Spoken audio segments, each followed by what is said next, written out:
In this video, I am going to discuss about the introduction to fifth module, that is backtracking and branch and bound. So we will discuss the background of this topic.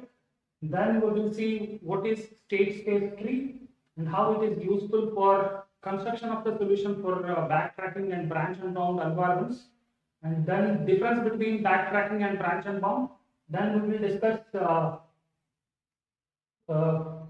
backtracking and branch and bound. So to see the background of this, it can be applied for large instances of difficult problems. Large instances in the sense they grow exponentially, and difficult problems means they are combinatorial problems. So this is an alternative to all the exhaustive search problems what we had discussed.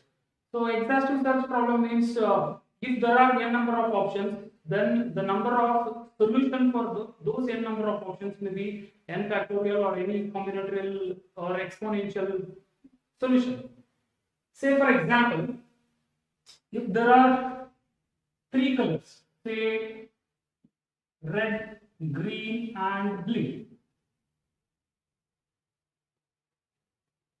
So if we think of arranging these colors in different combinations, then there will be 3 factorial number of ways. There will be 3 factorial number of ways for these 3 colors.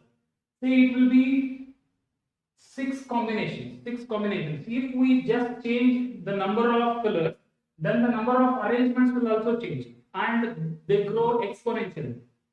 So this backtracking was coined by B.H. Nehmer in 1950s. Say for example, say if we are having a goal in our life, we will choose a path to reach that goal.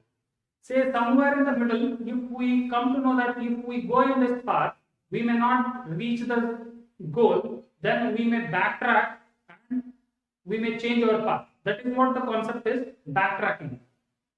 And if we are having some constraints to reach that goal, then we may bound ourselves to, or we may have the constraint, we may stop somewhere and we may come back and we may go ahead. That is branch and bound. In general talking, if we are going to talk on that. So both of these techniques use a common tool, that is state space tree. State space tree, in the state space tree, a node will represent a component of a solution. Component of a solution we are going to reach, and if that component solution is promising, or if we came to know that that component will reach us to the solution, then we go on that path, construction of that path in that tree. Otherwise, we will not go in that path. Say in the root node, in the initial node, there will not be anything. That is the initial stage of searching for the solution.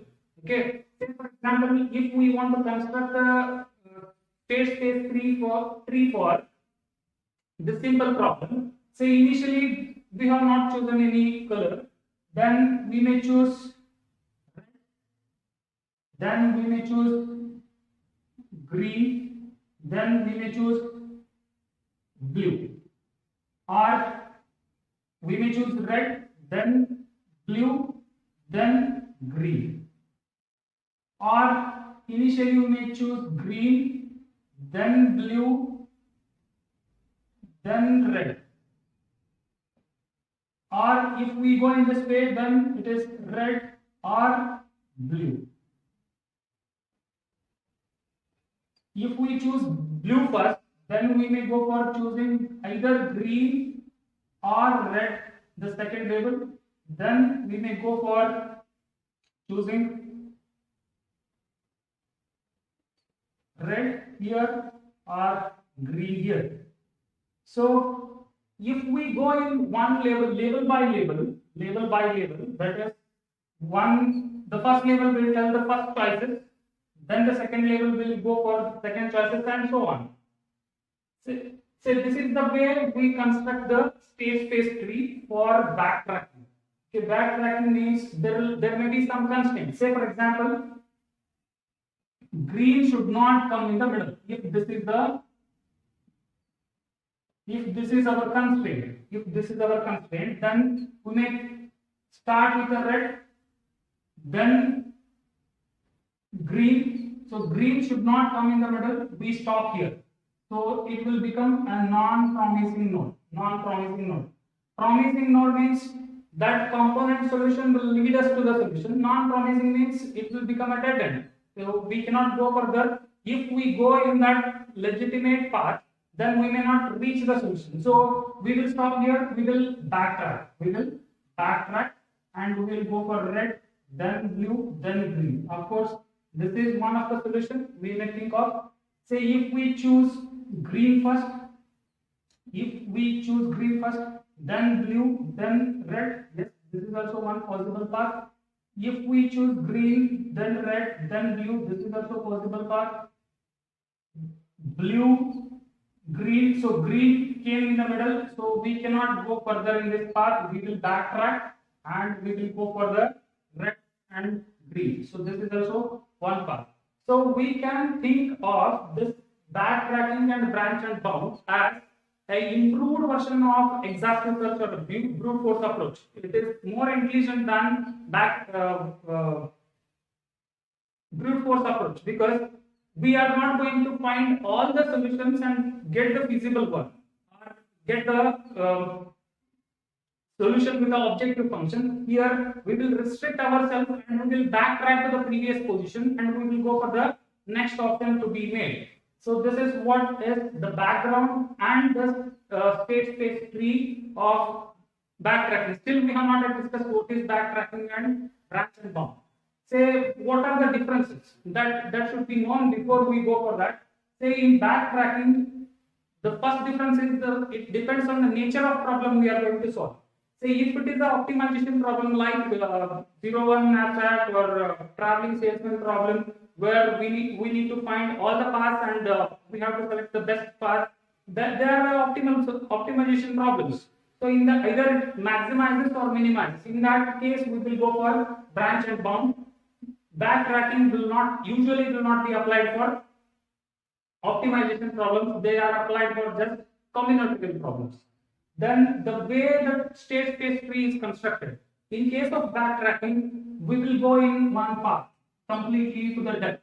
Then if it is not leading the solution, we will backtrack. We will go for the next depth of the solution. So it goes for construction of state space tree in the form of DFS, that is depth first search. But in case of branch and bound, one level at a time. Okay, so it means that we are going for the best fit, that is best for breadth first search. Okay, in case of branch and bound. So that is the second difference. And we are going to discuss about many problems like n-queens, sum of subsets, graph coloring, Hamiltonian in backtracking in the coming videos. And in case of branch and bound, we are going to discuss assignment problem, traveling salesman problem, 01 abstract problem. These are some differences what we are going to discuss. Then coming to backtracking. So first it generates a component solution.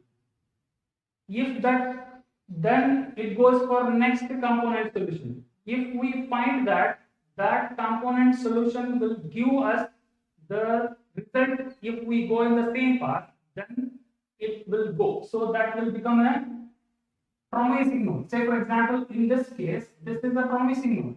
Then we will go for construction of next component. If that becomes a non-promising node, means it will not lead us to the solution, then we will stop that. That will become a non-promising node. So all the leaves will be either solution or a non-promising component solution. Then branch and bound, we will be having a bound for the solution. For the constraints. Okay. So if we go above that bound, then we will restrict ourselves. We will stop there. We will backtrack and we will go for we will bound. We will branch and we will bound for the next solution. So this is how the branch and bound works. So we will go for a backtracking pseudocode, then we will discuss it.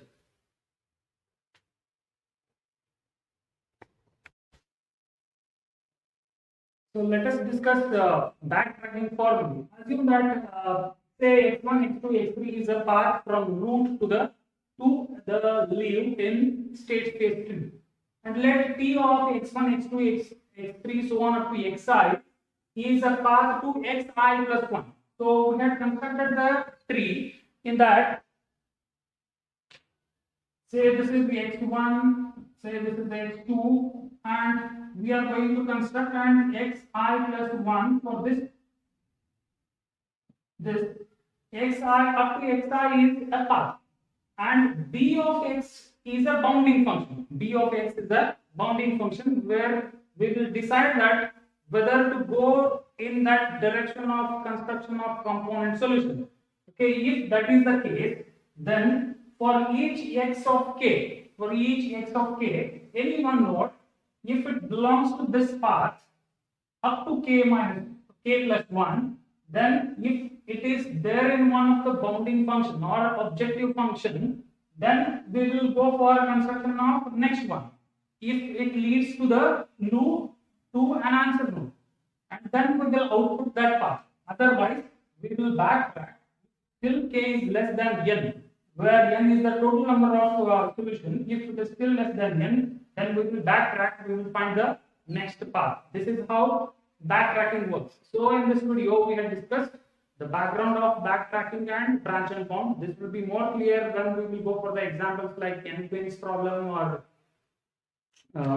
for branch and bound Hamiltonian cycle, such kind of problems. When we go with this will be more clear. Then we have discussed the difference between branch and bound and backtracking, where backtracking will go for construction of state space tree in the DFS manner, and branch and bound will go for construction in the BFS, that is breadth first search manner. And the nature of the problem, the backtracking is applied for only combinatorial problems which are non-optimization problems, and branch and bound will be applied for optimization problems. These are the main fundamental differences. Then we had discussed the pseudocode for backtracking, how exactly it works. Okay, we will go for particular examples in the coming videos. Thank you.